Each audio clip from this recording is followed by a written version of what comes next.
Welcome to Zig After Dark, BGSU's premier late-night talk show. My name is Aiden Brueck. You can find me on X, Twitter, at Aiden the Brew, and I'm joined by my co-host, Dan Ridenour, at Dan Ridenour, BGSU, on Twitter X. We got a packed show tonight. BGSU football, MAC football, Falcon sports across the board. I mean, your questions. Of course, we're going to have some hot takes. All right. So, Dan, let's dive in. Yeah, let's get there indeed, Aiden. A lot that we have to cover. A lot happened in the MAC. You know, we saw some pretty interesting things. You know, I called it going early on. Ohio was going to upset West Virginia, and I will tell you what, they sure did. A 17-10 victory over the Mountaineers for the Ohio Bobcats. So, you know, that was a big one as well. How about that upset, man? I mean, you know, realistically, I had said a couple of days ago, you know, don't be surprised if OU takes a dub over West Virginia. And honestly, I wouldn't want to chalk it up to that Athens atmosphere. And let me just tell you, it's the better Athens. That Athens atmosphere, I mean, Ohio, the Bobcat Stadium was completely sold out. I don't know if you saw the videos or not, but incredibly, you know, electric atmosphere. And it is unfortunate that OU's quarterback, can you please remind me of his name? Parker Navarro. Can you say that again? Parker Navarro. Yeah, there we go. Parker Navarro. He had 3 interceptions during this game. When I looked earlier, you know, of course, OU, oh yeah, isn't my particular forte. But when I looked earlier, saw Parker Navarro had 3 interceptions. Didn't look like that stopped him. It looked like the OU defense, honestly, more than anything, stepped up, took that dub for the Bobcats, and really put a statement win over for mid-majors in terms of, I mean, let's think about it. That's over West Virginia, man. Geno Smith played there. You know what I'm saying? Geno Smith played there, man. I don't know what to tell you.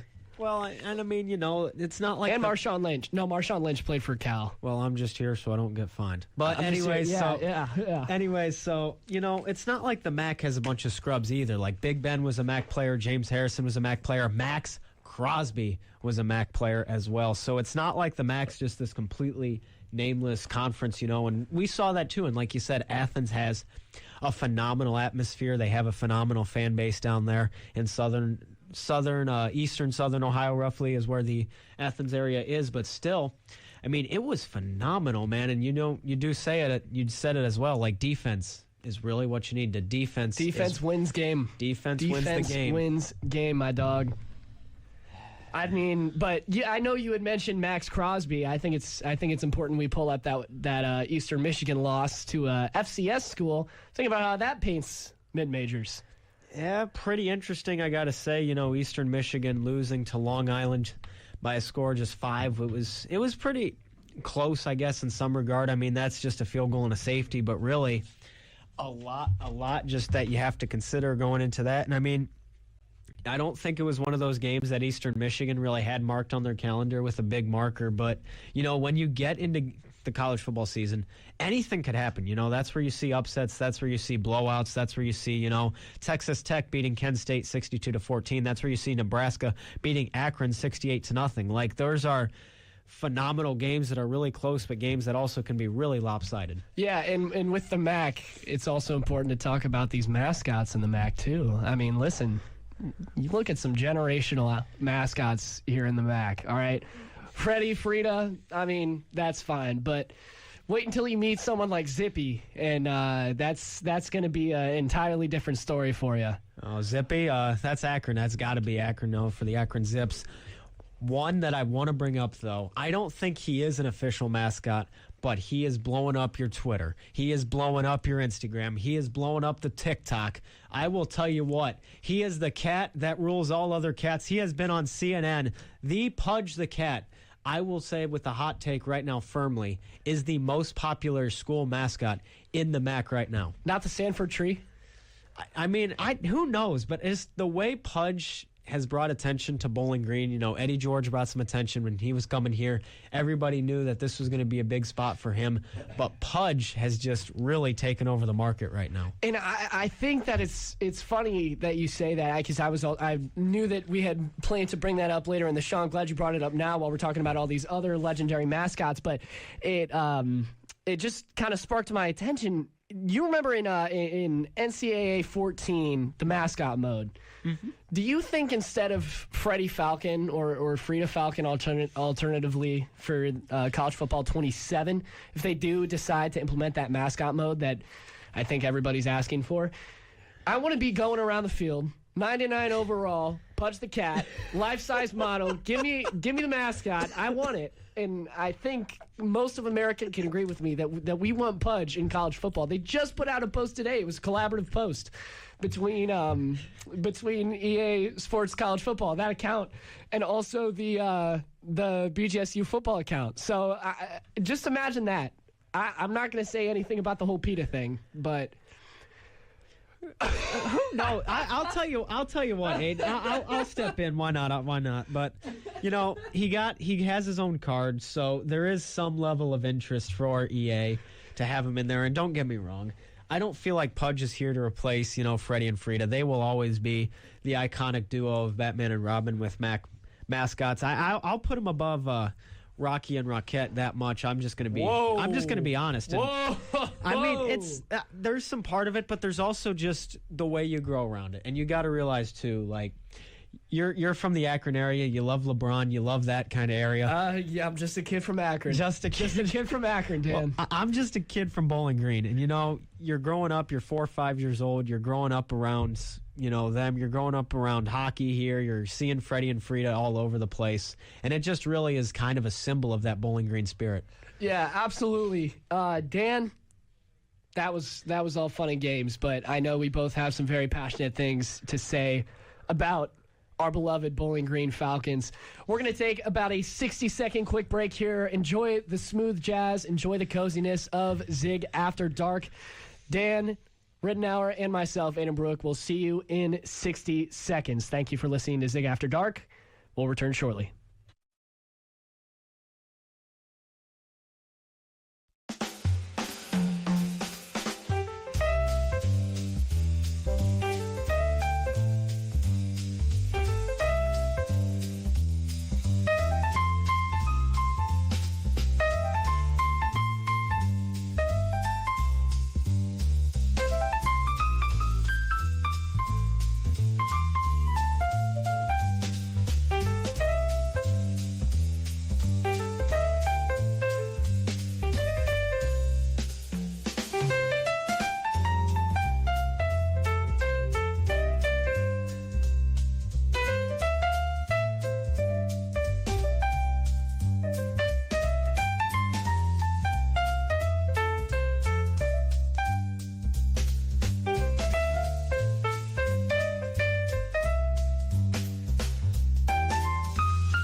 Welcome back to Zig After Dark. My name is Aiden Brueck. My co-host, Dan Ridenour, who has thankfully and gracefully not chosen to berate me with his words after mispronouncing his name for the actually sixth time.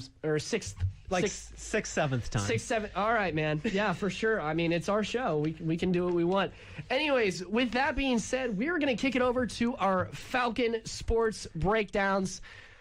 Talked a little bit too much about the Mid-American Conference, and the show's called Zig After Dark. So we might want to take a look here over at the Falcon Sports Recap. Dan, you mind taking it away here for men's soccer? Yeah, I got you. So For the second year in a row, the BGSU Falcons defeated the Michigan State Spartans by a final score of 1-0. This year, Trace Terry was the man who got the lone goal in the first 5 minutes of the game, mind you. The rest of the contest was scoreless. So it was really a big defense first overall. I mean, Bowling Green really stood their ground.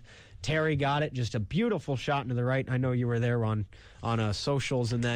But the year prior, Bennett Painter was able to do the same thing, this time up in Lansing up in Michigan. So kind of just lightning strikes twice kind of situation, but it was a very big momentum boost, I would say, especially as men's soccer goes into a bit of a long break. They will not be back at Cochran, folks, for another 2 weeks, where they will be back on September 20th. And it was really interesting to look at what our Falcon head coach, Eric Nichols, said about his team's win after the game, because, to be frank with you, it didn't sound like he was satisfied. I know we were both there for the post-game press conferences with Trace Terry, and it sounded like Trace was very satisfied with his performance. It sounded like he was happy that they had gotten those out-of-conference wins this early in the season. But at the same time, there's still Missouri Valley Conference league play. So it's all about preparing yourself for that and trying to move on to your next opponent with that. But this is something that I'd like to bring up. Our head coach, aptly mentioned, Eric Nichols, had a couple of things to say after the game. Take a listen. At the time. And, I've said before, this team's on a journey. We got a lot of work in front of us. We're just trying to get a little bit better each game. By no means were we perfect tonight. We picked up on some things, and I think we really executed it well in the first 15, 20, 25 minutes, and looked really good. I really liked it. Looked like a BG soccer team. But then we kind of got on our heels again, and we need to figure out how to dig ourselves out and get on top of the game again.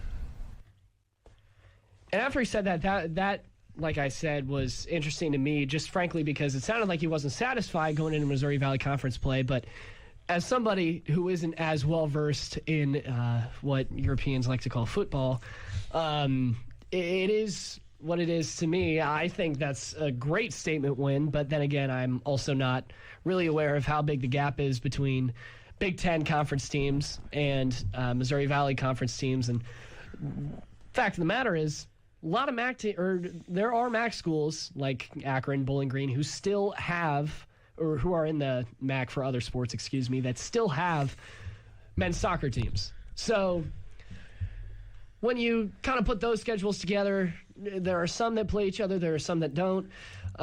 It's also important to look at those, because it's still very recently that the MAC disbanded their sanction for men's soccer in 2022. So there's still plenty of players, rivalries, and those Midwest rivalries that are still going on.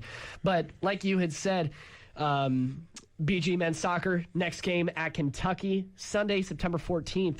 Long break. That's going to be a 1 p.m. kickoff. You're going to be able to listen into men's soccer on the WBGU PBS YouTube channel. I'm going to have to assume that our Falcon Media Sports Network content director, Lucas Kleinmeyer, going to be on the call for that. So you can listen to that September 14th at 1 p.m. on WBGU PBS's YouTube channel. Now we're going to kick it over to women's soccer, currently 4-1-1. They're getting ready to host Duquesne, who are currently 4-1-0. Frankly, I think that women's soccer has been off to a very acceptable start, not one that they should be upset about. 4-1-1.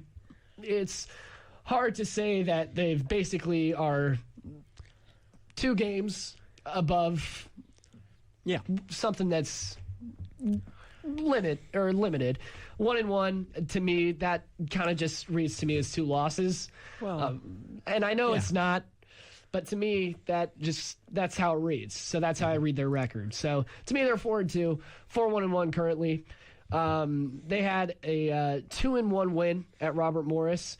They've currently been unbeaten since August 17th when they lost to Illinois.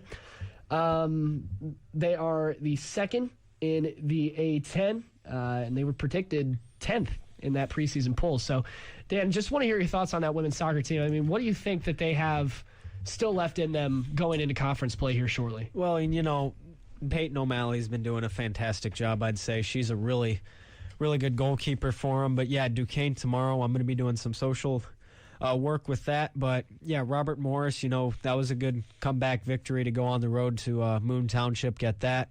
Cincinnati wasn't the funnest day in the world, I must say. It was to finish off the month of August, just a 0-0 tie, 1 p.m. A little hot, I'd say, during there. But overall, it was a day that just not a lot happened. But sometimes, you have to look a little bit deeper and you find the defense side of things. So that's what you had with that. And, Cleveland State, that was a good victory. That was a good win that they were able to get at Cochran. It was some good coverage of that. Oakland was a great one as well. That was my first recap that I wrote. And then Vanderbilt, too, they were able to have a decent scrimmage with that on the road. So there is definitely, I'd say as of now, they're defying the odds, and they're going to have some more teams to play. They start, Kent State. They're going to have it home on the 14th. That'll be a Sunday at 1 o'clock game, and then they go to Athens and September 18th and play the Bobcats, and then Western Michigan here, Central, But the one that I really want to look at, October 2nd on Thursday night, they're going to be playing the Toledo Rockets. And I feel like if you know anything about Bowling Green, Northwest Ohio in general, you know how much that game means no matter the sport. Absolutely. Before I made my official commitment to Bowling Green State University, I had a long conversation with my mother. And in that conversation, I jokingly brought up that, okay, well, what if Toledo happens to offer me something generous that I'd like to jump on, and maybe I'd become a Toledo Rocket? And she goes, then I'm not paying for your school. And about 10 drops of sweat came from my temple, and I thought to myself, wow. So that's how deep it is. And that really put it into perspective. The people you look at, whenever you see it, there's going to be one joke that's going to be made, whether by a Falcon or a Rocket. And especially where growing up in a school where the kids are either going Bowling Green, Toledo, trades, that's pretty much your only options. And there's a small percentage, that'll go to like Ohio State or go to a small D3 NAIA if they're playing athletics. But really, especially in this area, those are your two choices for college, is either Toledo or Bowling Green. And, if you want to get more into engineering or things like that, you go to Toledo. But if you want to be education, media, you come to Bowling Green. And really, that's just kind of the way the cookies crumble. It's, I'd say, the biggest rivalry in the MAC, and I'm thankful to have it. But, I would love to hear, though, Aiden, kind of your experience. You mentioned it briefly with committing to Bowling Green. You're from the Akron area, so I'd love to hear your story about becoming a Falcon. Yeah, absolutely. Well, for those who are not aware, I am a third-generation BGSU student. And 2013, 2014, 2015, I traveled with my family to go to the MAC football championships when BGSU was in that tense rivalry with Northern Illinois, or in Illinois, excuse me. And at that point, I was like, well, yeah, there's probably some lineage here, and then dug into it, and there's more to the story than just that. But as soon as I took my first visit here, I kind of figured that this was home, and as well as the media stuff here.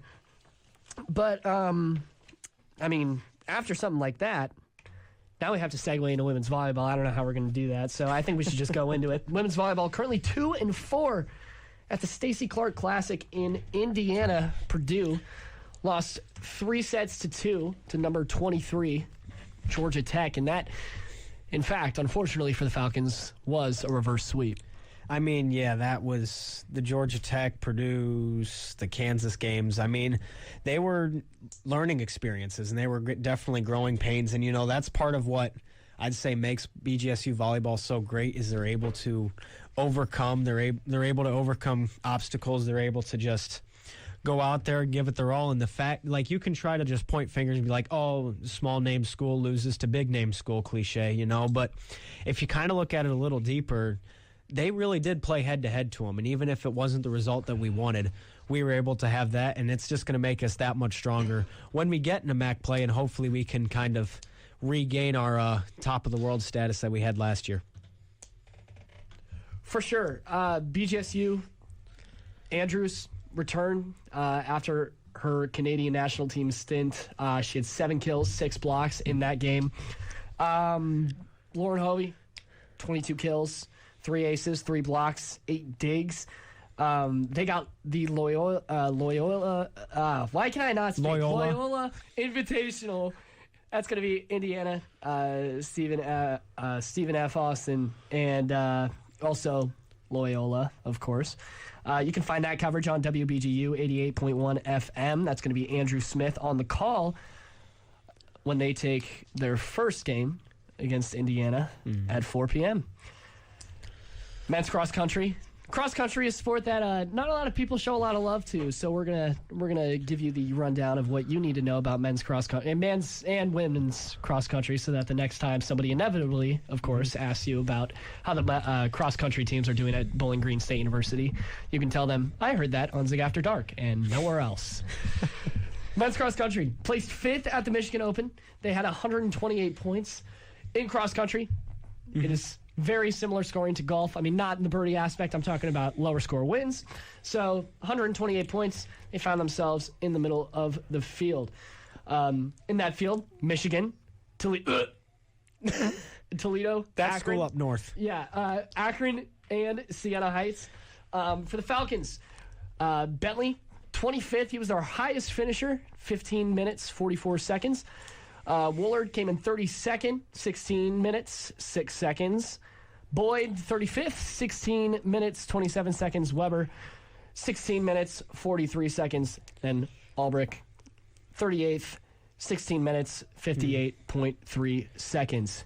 It also marked a very important comeback for Josh Risco, who, if you have been reading any of my good friend Tyler's work on bgfalconmedia.com, and also, is it Reese or Sean who wrote that with Tyler? I think it was a little bit of a group effort. I mean, but his story is absolutely just one of the greatest stories of getting back out there and overcoming your obstacles I've ever read. Like when I first read it, I remember just being like, wow, just being it was definitely something to process for sure. And I mean, just to overcome that and to have the support that he's had here at Bowling Green, I mean, that's really what makes this place home, is just the way that we support our athletes. Yeah, without a doubt. And I hate to interject here, but to explain to viewers who might not understand what Josh Risco went through, if you did not read what our good pals here at Falcon Media Sports Network wrote, Josh Risco overcame cancer, had surgery. I mean, the whole 9 yards. Basically, your cancer story, but with a cross-country athlete. Everybody's individually is so different, but Josh Risco decided that he was gonna be able to take that high road on and defeat cancer. So it's a really sweet story, especially for him to finish in the time that he did. May not have been incredibly high in the placements at the Michigan Open, but nonetheless, that is something that he's going to be talking about for the rest of his life, and that's definitely going to be a story that the men's cross-country team, and frankly, any of the track and field-related sports will be talking about for the rest of time here at BGSU. Women's cross-country, they also had their version of the Michigan Open. That was on August 28th. Unscored event for them in women's cross-country at the Michigan Open. But still, besides Michigan, no other team placed better than your orange and brown. I mean, second only to Michigan. Times of 17 minutes, 44 seconds. Third place finisher, 18 minutes, 4 seconds with an 11th place finisher. That's, how many do I count? 1, 2, 3, 4, 5 Falcons within the top 25 of those race standings. Dan, that's pretty impressive. Absolutely. I consider myself a semi-fast guy. I ran a 21 fly in high school, but you just see that and you're like, wow.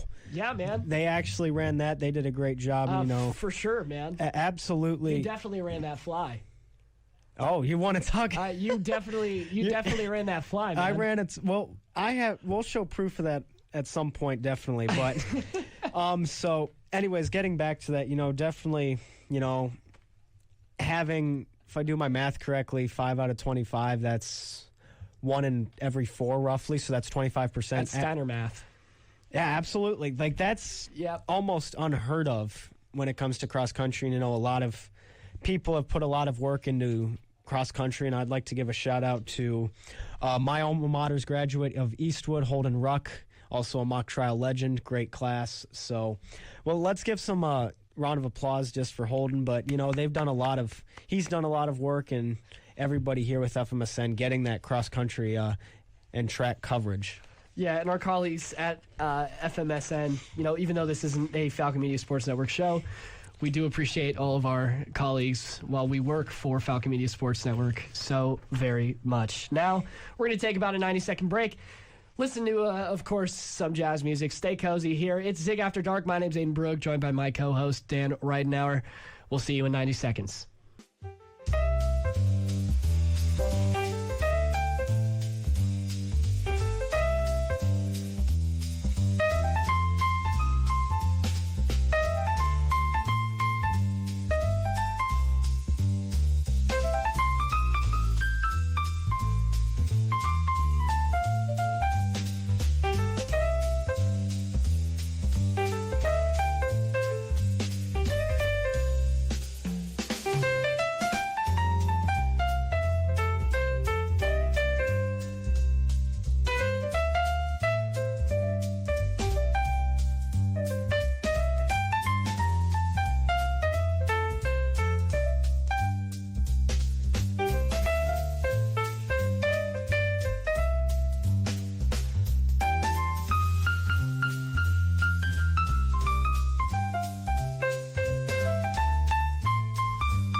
All right.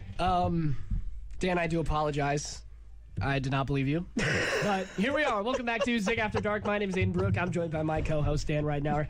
Here, talking everything Falcon athletics at Bowling Green State University. We just took it through some of your Falcon sports recaps, and here is a fun little tidbit. If you want to jump into the conversation later, our phone lines will be open. So write this number down, 419-372-9325. Again, 419-372-9325 to give us your take live here on Zig After Dark.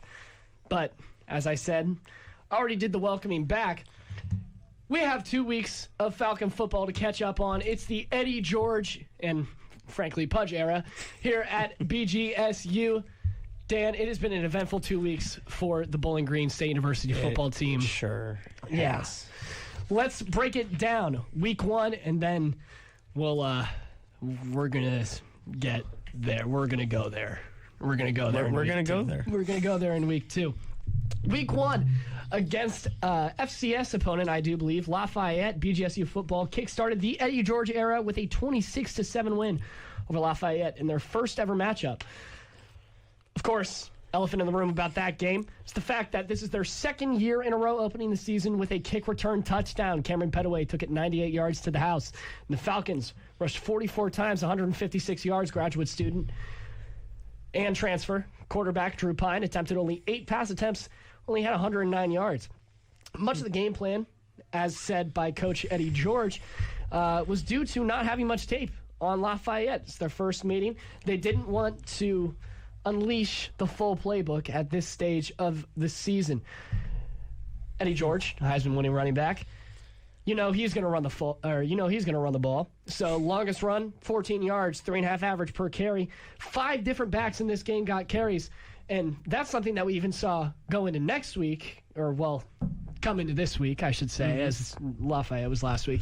That's running back spread was something that we saw last week, and it is also something that we saw this week with even tight ends getting their hands on the football in that power I. So, listen, they rushed the ball 31 times in the first half compared to their 9 pass attempts, and Bowling Green did really nothing fancy offensively, Dan.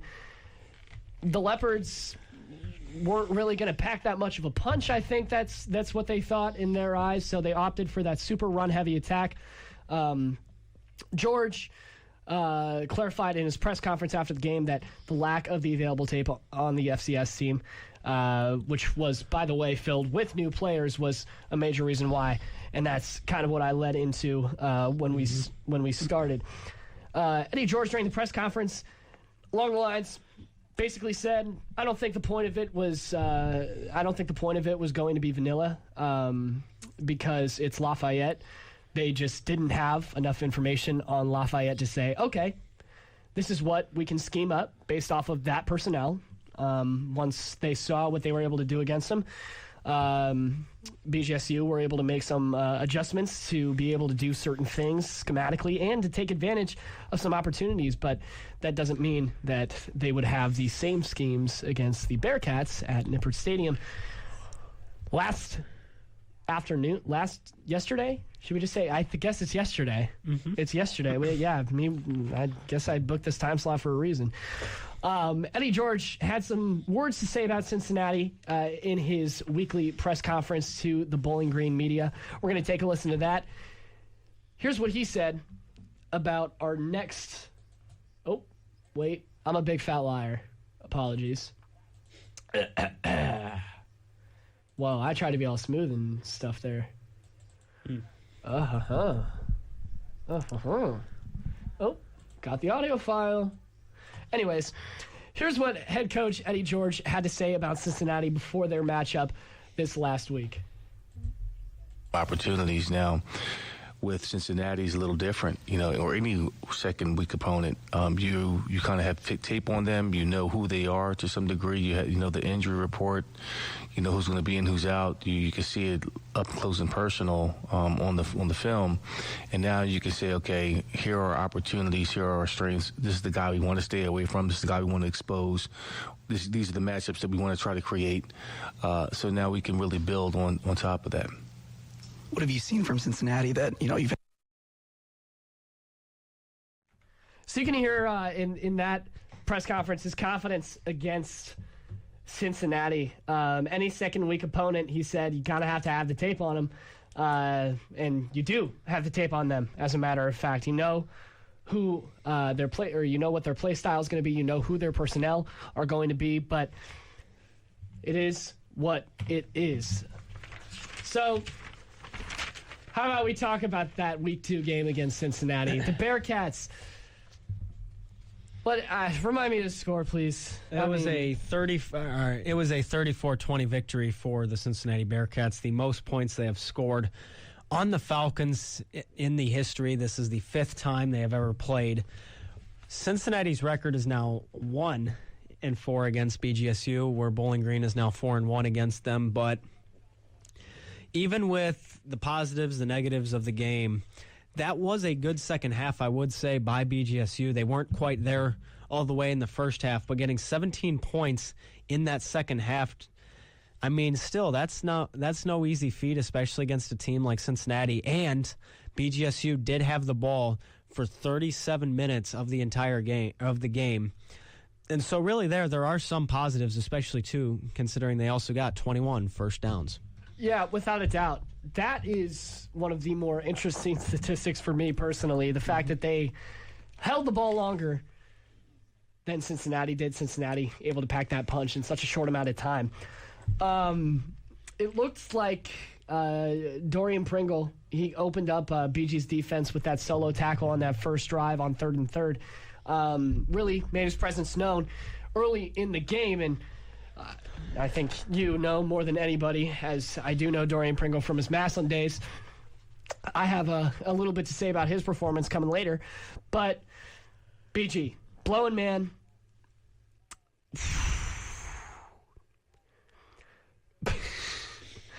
Blowing man in Cincy's second offensive drive and made him let up that deep shot. At that point, it looked like Petaway looked dangerous after that with his offensive possessions. He looked dangerous, I should clarify, when he had blocks, but as every running back does. But he just hasn't been enabled by Eddie George, I don't think. So I think what BG really needs to do, let him run it, get comfortable with Pine, but it looks like George isn't allowing Pine to go yard. So is that a problem?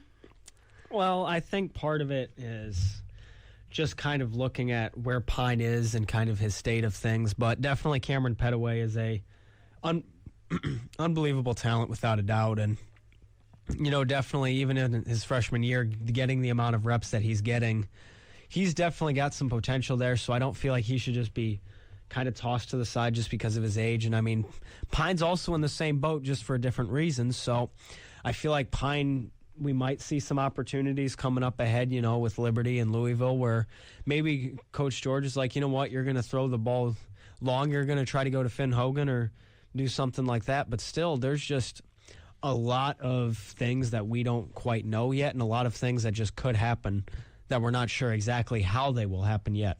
And it's definitely, the main point that everybody wants to bring up at this time in the season is that we haven't even gotten into Mid-American Conference play yet. That would be the most important thing, I think, for this Bowling Green squad this year, especially under new leadership under Eddie George. It was interesting for me to see, and clearly a lot of things come interesting to me because I have no other words in my vocabulary.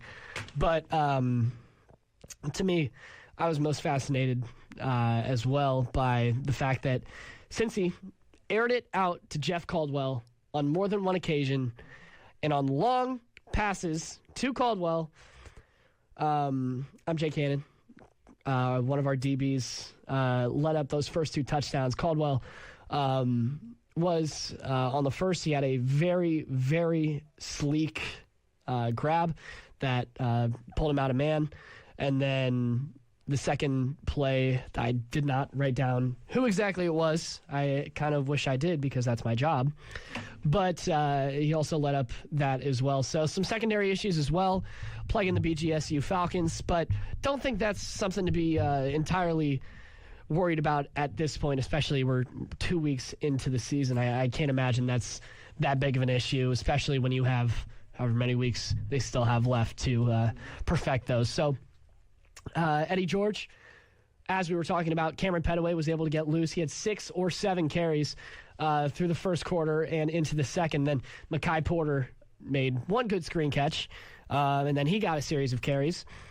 And at that point, it for me personally, I start to wonder if BGSU still at this point are grasping the idea that it's about time that they start finding out who their first option is in the run game. And it looks like Pine is panicking after he doesn't have his first read. That goes in a bit of the receiving room as well. But you got to learn how to play off script when duty calls. And that's going to be a growing pain for this BGSU team. Well, yeah, and that's definitely a huge part of it, I'd say, is kind of getting the guys moving around together and knowing where you need to go. Petaway's shining, Hogan's shining, so it's not like Pine's just all out there to dry. And the thing too is we're playing Cincinnati. We're not playing some random university going around. So you got to consider that as well. I don't think you got to be comfortable. You're just okay, we have nothing to change. We have nothing to improve on. We're set and we're bowl eligible. But you also got to realize, there's no reason to sound the alarm. So the way I view it, Aiden, is mainly just take it one day at a time. Just if I'm Coach George, be like, you know what?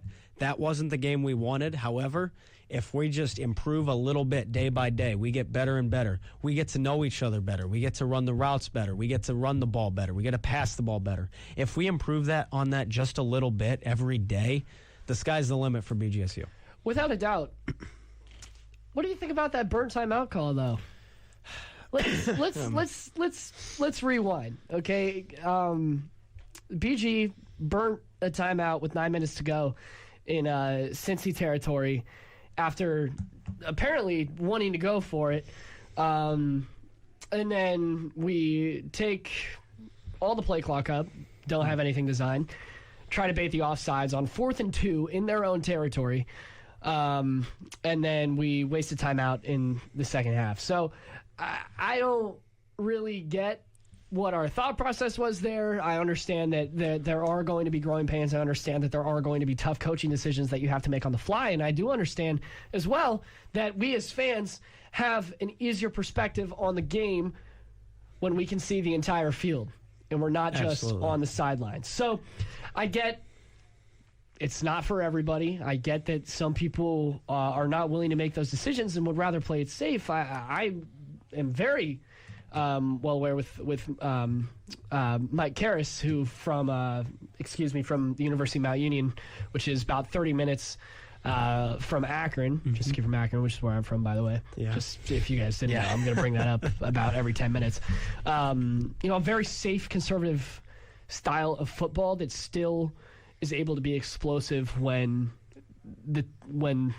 opportunity calls for these players. So it is what it is. That's something that I had written down. I just wanted to go over. In terms of things that I saw from a strategic standpoint and from a fundamental standpoint for BG, just looks like we need to work on our closing out, tackling. That's going to grow with time, as you had mentioned earlier. I don't imagine that's going to be a problem come week 4. Another thing that I have to say is that I think RJ Garcia might need to be our X receiver because he put up some incredible plays in this game against the Cincinnati defense with one of the most intimidating mics I've ever seen in my entire life. Number 11 for them, who I'd be scared if I ran into him in an alley. Yeah. Besides that, we had kind of alluded to it earlier, but is it too early to start worrying about how Drew Pine will do in the MAC? I don't think, it's not time to sound the alarm at all, I'd say.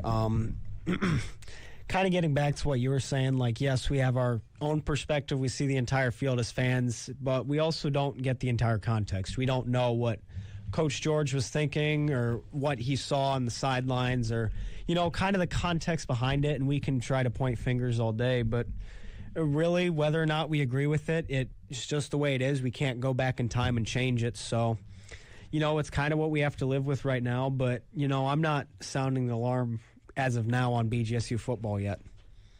No, I don't think I would either. It's just I sometimes see things and overanalyze as it is, my job. But I don't think it's going to be an issue for Drew Pine necessarily so far. It does help that BGSU does have a very deep quarterback room. They got four or five guys in the QB room. So if things don't pan out, it is what it is. But, we're just going to have to see that at the end of the day. To me, it looked like all of our blocking was downfield, but we were playing a really nice, or we were playing a very talented line on both offense and defense, but we're going to have to clean things up in the trenches. And if that is going to be the case, if the line inevitably collapses on plays, and that happens a little bit too often. Right. You need a quarterback with legs. So that connects all back to, do we need to give Drew Pine more of a chance? And yes, the answer is yes. We need to flesh out everything there is to be potentially known with Drew Pine, because this guy's a veteran. You see graduate student and you go, oh my goodness, this is like Jacoby Brissett mentoring Dorian Thompson-Robinson. Bad example because DTR didn't really pan out, but it is what it is, okay? And you understand what I'm saying here, Dan. I do. It looked like there was a real disconnect between, at this point, like I said, understand that it is week 2. I understand that it's very early.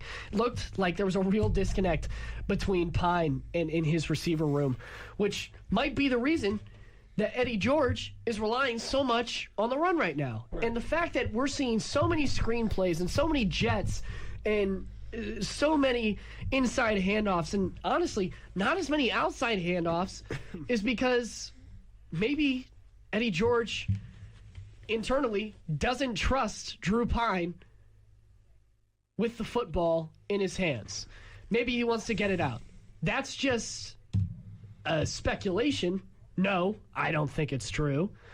But that could be one of the problems that fans are seeing when they come to the conclusion that Eddie George is being too conservative with the run game. I think Coach George has a lot of trust in Pine, and there's some things that we might just not see on the same, I guess, and just ways that, they think differently or not. But Pine's definitely a hard worker, when he's at practice. Like, even if he's not up doing the run-through, like, he's going to be acting like he is, and he's going to be going back, and he's going to be moving in motion, and he's going to act like he's throwing the ball, seeing his read. And, that might just be more. He likes to stay comfortable in the pocket, and, he's got Cameron Petaway. He's got weapons around him. He's got Gideon Lamprin. So really a lot of just ways that we could kind of dice this up and see it. It's a game that, we didn't want the result we wanted, but it's also just what you're going to have sometimes when you play a good team. For sure. But with a three-man rush on the defensive line coming from the other team, they can't get stopped by five linemen. Mm-hmm. That is concerning to me. Now, I do understand that the competition is going to be vastly different when you jump from Big 12 to Mid-American, but if you want to show other teams and prove that you're strong, you want to show other teams that you're strong as well, now is the time to do it.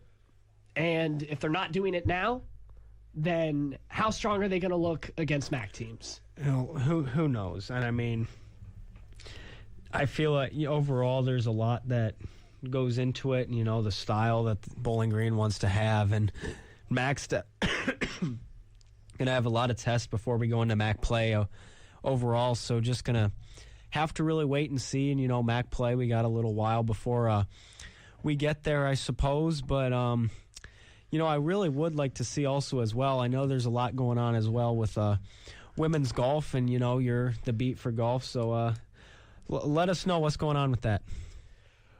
For sure. So, most importantly, Addison Cartouch, a sophomore here at Bowling Green, shot a 65 in her second round of the Agaming Invitational that took place up in Michigan.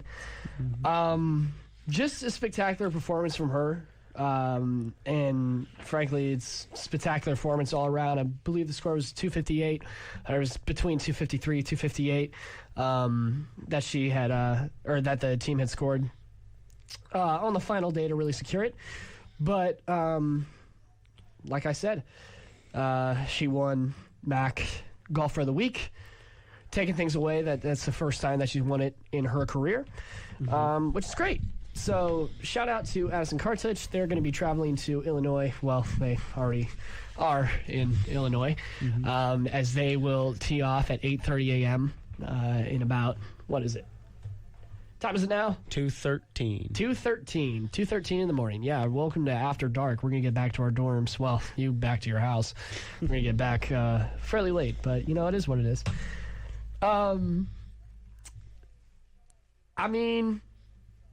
Listen, in terms of BGSU football, I think that BGSU, as you had mentioned as well, that was a possibility. They need to play into their misdirection.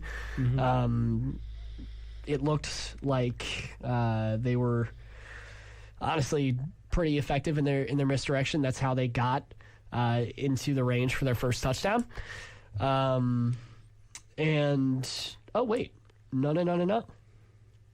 Didn't they? They made a touchdown on there, did they? And what are you implying? I'm asking about. It went to, I believe, Jaron Jackson. Oh, Jaron Jackson did have a touchdown today against the Cincinnati Bearcats. Yeah, and I feel like that's what I'm thinking of, but that's unimportant. Another person that I have already brought up, Dorian Pringle, Massillon Tigers alumni. punched that ball out to cause the fumble that BG caused on the defensive side. That led to BG's first touchdown. And fun fact, that was Pine's first passing touchdown of the season. So 2 games in, second half of the second game, he's able to get that. But seems, as we've been talking about, Eddie George more focused on the run right now. We're going to take a listen to what Falcons head coach Eddie George had to say in terms of the run game against Cincinnati. Austin Bass from Bearcat Journal. Cincinnati had over 200 yards rushing last week, and you held them to just over 100 this week. What went into stopping their run game? Well, we knew everything started with the run for them, and especially their outside zone game. I mean, they got good offensive linemen. Their backs really hit it hard based off of what we saw. And one thing that, we're built on and what we believe in here at Bowling Green is that we're going to run the ball and stop the run. That's number one. We want to control the A-gaps. That's what we aim to do. And we felt like, hey, we're going to commit to that. We're going to try to make them earn every yard in terms of running the ball. And that's our mentality. So I was pleased to see that. And they were able to execute on the perimeter. And that's where we lost. And tip of the hat again to Cincinnati for doing it. So I think now we can grow and learn from those situations. But I'm proud of the way our guys played. We were able to hold a team of that caliber to that many yards in terms of running the football against us. Because if they got their running game on the rails, it could have been a long day. So we understood, what was at stake for us with that.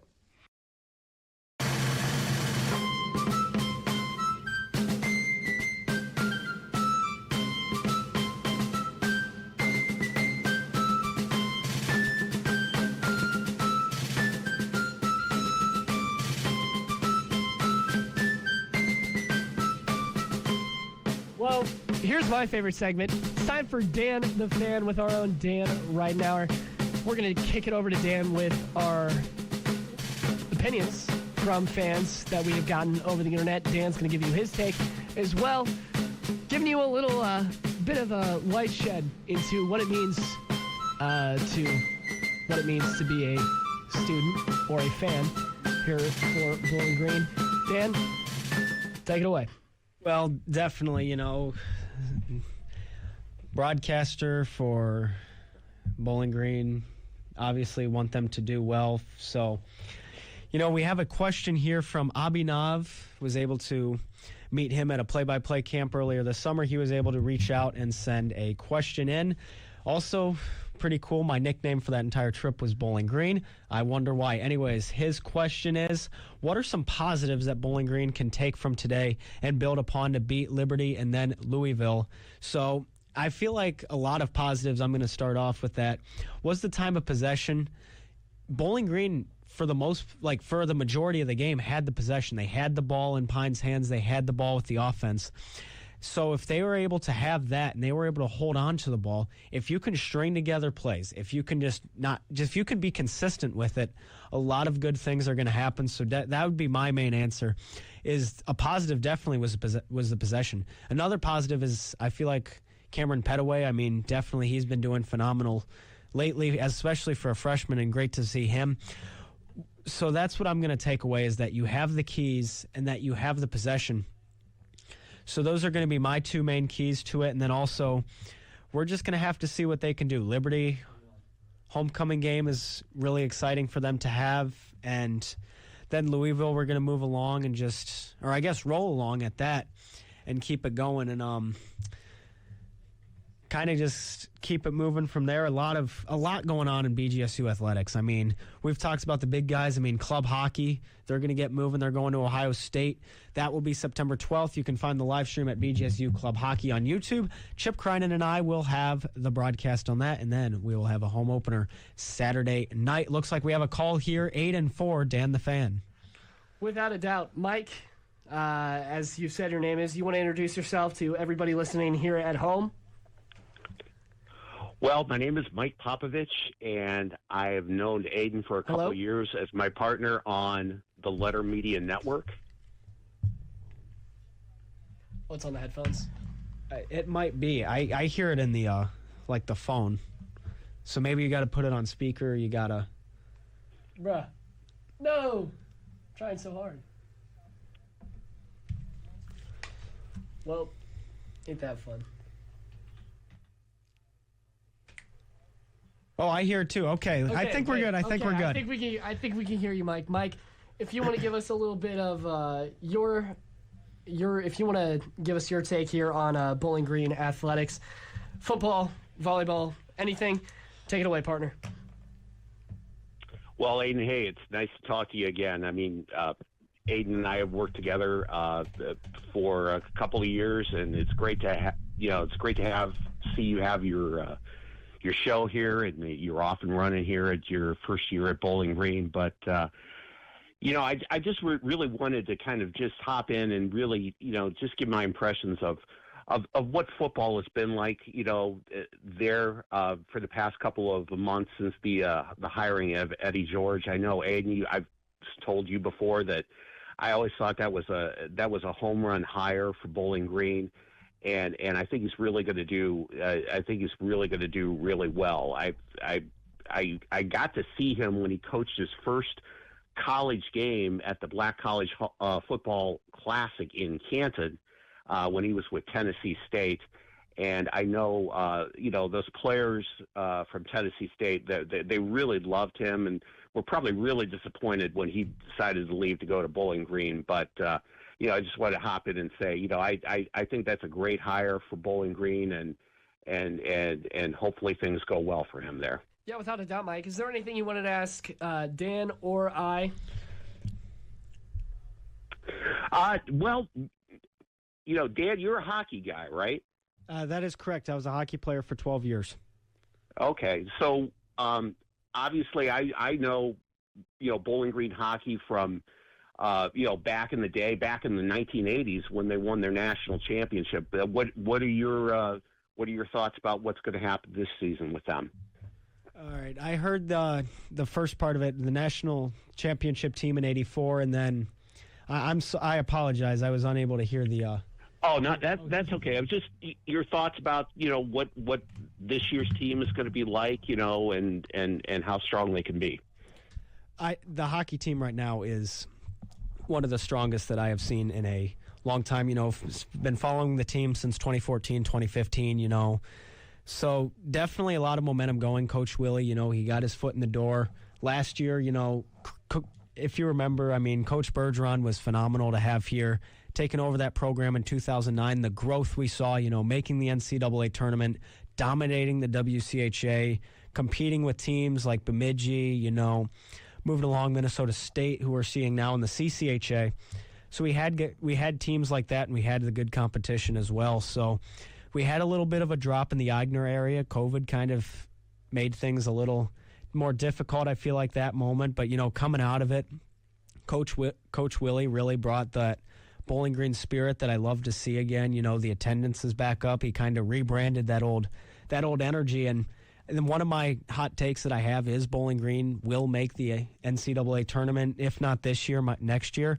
They, for a while had the number one recruiting class in the country. So Bowling Green definitely, getting back. Dalton Norris is going to be a great leader for this team, and it's reminding me a lot of, when we had strong goaltending like Chris Snell, or, when we had guys like Mitch McLean, we had guys like Sean Walker on this team, and then some walleye as well, like Tyler Spezia, Brandon Hawkins, and Brandon Cruz. But even then, Bowling Green has had moments where they were able to step up. Back last time they made the NCAA tournament, the eventual national champions, they were the only team to have a lead. They were only the team to force them to overtime, and in my humble opinion, could have beaten them if Brandon Cruz knew how to clear the puck.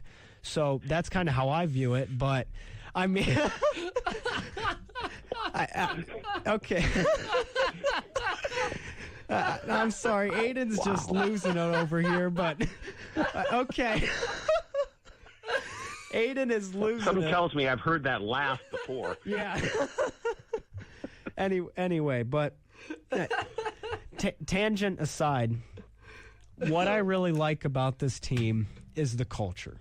And the way they are able to get the momentum going And the way that they are just showing, like, the pride that they take in stepping out there on Slater, the pride they take when they wear that orange and brown and they go up, you know, to St. Thomas, they go up to, you know, Lake Superior, or even if they're going to go down and they're going to play like Ohio State, like, they are going to compete every chance they can, and hopefully they make the NCAA tournament again. And I will give the disclaimer, too, that I have no animosity towards Brandon Cruz. He was one of my favorite players when he was here. Just a bit of a puck knowledge, if you will, if you remember that. Good save, Dan. We're gonna bring it back over to me, Mike. Hey, I have a question for you. I know that you know quite a bit about Kent State basketball, or excuse me, Kent State football, as you do write for them for the Kent Repository. Let me ask you this: out of everything that you've seen out of Kent State football in the past 2 weeks, what is the strongest point that you see for the Golden Flashes? Because let me tell you this, not a lot of people think there are a lot of bright spots. Well, there haven't been very many bright spots. I mean, they actually needed a 100-yard kickoff return by, this has become one of my favorite names, DeRealist Clark, a 100-yard kickoff return to beat FCS Merrimack last week. So, you know, if that doesn't happen, they could possibly be staring at another 0-12 season. But, you know, it's just a work in progress. Mark Carney's the interim head coach. He'll probably get a look. He'll probably get a look for the job at the end of the season. They've been playing two quarterbacks the last couple of weeks. Drew DeShields, who went to nearby West Branch High School, which is near Kent, and C.J. Montes. So they're really trying to get a feel for the position there. And you know, what happened today at Texas Tech was probably expected. But you know, like I said, it's just a work in progress for this team. I think they, you know, getting that win and ending what was a 21-game losing streak last week got a big burden off of their shoulders. Moving forward. Now, you know, before MAC play starts, they're going to play a brutal schedule. I think they actually got Buffalo next week, and their first MAC game. But then they have to go play Florida State and Oklahoma. So there's going to be some pretty rough road ahead. But they're just trying to keep building, and we'll see what happens. Yeah, Mike, thank you so much for giving us that information. I know. And you and I both know, as well as we know each other, that we don't do predictions. But we don't. We don't do predictions, and that's actually quite the opposite of what I was going to ask you. If you had to give your MAC MVP to a Kent State player this week, who would you give it to? Oh, this week? This week. Yes, not last week. This week. Well, I would probably give it to Drew DeShields because I believe he accounted for both touchdowns in today's game, a touchdown pass and a touchdown run. I mean, when you give up over 60 points, you can't really look at any guys on the defense, but I'll probably go with Drew DeShields. Absolutely. Mike, thank you so much. We're going to take you off the air at this point. Thank you so much for calling in. Thank you very much. Absolutely. Well, I just wanted to say before I went, I hope you guys really do well with this. You know, Aiden, I've known you for a couple years now, and Dan, if you find as much joy working with him as I have, you're really going to have fun with this. So best of luck to both of you guys, and just so you know, you're going to have at least one person from Starr County listening to you guys every week. Thank you so much, Mike. Thank you very much. We definitely appreciate the support. All right, you can go to sleep now. No. Oh, I dropped him. He was going to say something. I dropped him. Oh, well. Mike, I'm so sorry. Oh, well. Anyways, thank you for calling in. That's Mike Popovich from the Kent Repository. Dan, before we wrap up things here for Zig After Dark, our pilot episode, of course, got some things to sort out in terms of in show formatting and everything like that. But you're going to be able to find Dan and myself on Twitter X. Dan, at Dan Ridenour, or Dan Ridenour. Okay, I did it, dude. You did it. No, I did it. Give it to me. Give it to me. It's yours. Thank It's you. yours. It's yours. Damn. Okay. It's yours. Give it to me. All right, listen. Okay, you can find Dan Ridenour on Twitter X at Dan Ridenour. That is DANRIDENOUR BGSU on Twitter X. You can find myself, Aiden Brueck, at Aiden the Brew, AIDENTHEBREW. Good job. Let's go. That was good. That almost didn't slip out there for a second. Anyways, you can find us on Twitter X at both of those places. You'll see in a Zig After Dark. We're going to kick it over to some jazz music and then give you our final thoughts before we say goodnight for the evening. If you're going to leave us now, thank you for listening. But for now, enjoy this 90-second break before we send things into our wrap-up. Goodbye. Final remarks.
You are listening to Zig After Dark, BGSU's premier late-night talk show here on Falcon Radio. My name is Aiden Brueck, joined by co-host Dan Ridenour, and we're about to head into our wrap-up. So, sorry, in the wise words of head coach Nick Saban, you're shit out of luck. So, sorry if you were really so interested in being up at 2:33 in the morning and listen to two broke college students talk about Bowling Green sports. I mean, that will surely become a staple in some people's schedule. Well, quoting a school up north coach at 2:30 in the morning. So, anyways, let's get to our final, I guess, takes, overreactions. I know you got one, Aiden. I got one. So let's give those and then just give our final remarks. Without a doubt. So my hot take is that Dorian Pringle. Listen, man, I don't know if it's Glaze, but this Pringle guy is quite good at the game of football, especially as a redshirt sophomore playing linebacker for the Falcons. Pringle, last week, 10 solo tackles against Lafayette. That really led me to believe that he is going to lead the Mid-American Conference football standings in total solo tackles this year. He's going to earn that title. It's going to be the first one of his career, and it's not going to be the last. Depending on whether or not he leaves, we don't know. But I think it's safe to say that Dorian Pringle is definitely going to be a force to be reckoned with. No, for sure, for sure. I mean, Pringle's definitely got the capability to just lay it out there, you know, and really looking forward to seeing him. For my take, though, we're going to go over to the, I guess, other football / soccer / whatever you want to call it. Our advisor, Carl Smith, would tell you that you're so incredibly wrong. I mean, it's like watching paint dry at times. I'll give it that, but still, there's moments where soccer is a good sport, and it's a sport. It's a sport that people care about, and that is exactly right. Trace Terry, who cares about the sport a lot, I will say that he will lead the Missouri Valley Conference in goals this season. He's third right now. He notched his third against Michigan State, the 21st of his career. I mean, he was named a captain this season. He's one of 3 Falcons to get get the honor. And in a world of where, you're kind of saying, will Pringle stay or will he go, where students are moving in and out, this is his 4th year at Bowling Green. He has been with this team through the thick and thin, and definitely he's proud to represent the Orange and Brown. So I feel like overall he's 3rd right now, and he's tied with a few people with the 3 goals this year. But my take is that Trace Terry, by the end of the season, will lead the Missouri Valley Conference in goals. That's not ridiculous. That really is not ridiculous to say, Dan. With that, I think that's going to do it for us here at the Colleen Center. Like I said, our Colleen Center on campus at Bowling Green State University. Yes, we are the only people in this building. We're going to kick it back over to our smooth jazz to hit you guys out. Thank you all for listening. Thank you indeed. For sure. Oh, no. Well, I have to turn it up. All righty. Well, thank you, everybody. Thank you very much. God bless, and have a great night. Absolutely. Thank you so much for listening. My name's Aiden Brueck. And I'm Dan Ridenour. You're listening to Zig AD. Have a nice night.